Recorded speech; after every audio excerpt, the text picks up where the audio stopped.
here before, said we're 8,000 member, all women, none of whom are hysterical, group of all South Jersey women who believe firmly in the values of progressivism, and we define this pretty clearly on our website. I first would like to recognize and thank, many of them have gone home, but the panoply of different progressive activist grassroots groups that have come out here today just to explain their opposition to this bill.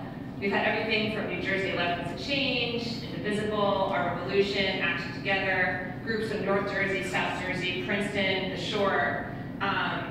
And this is an amazing moment because where I sit, this shows us that all of that resistance energy that came from the anti-Trump stuff has now been first funneled into grassroots groups, which to us is a statement about how the party systems failed to capture that energy in an effective way right after the 2016 election.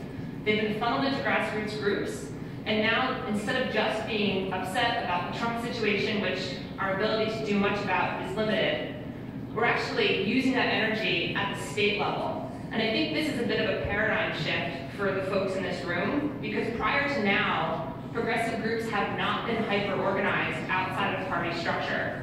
So this is a very specific moment in history, and I think it's important that every Democrat in particular in this room pay attention to that, because there are structural things that need to change about how this state is run, and this bill is a perfect example of that. And it's really providing an education to all of our members about what's wrong with New Jersey politics. So in that, I thank you, but I also open an opportunity for us to make a good decision moving forward. So we have a four-pronged decision to make as a Democratic Party. First, we can decide whether or not we want to take a moral high ground and be consistent in our values at the national level and at the state level. And as others have noted, there are important people at the national level who have spoken out against this, and we can choose to then ignore that, or we can choose to be consistent in our values. Two, we can choose to listen to experts.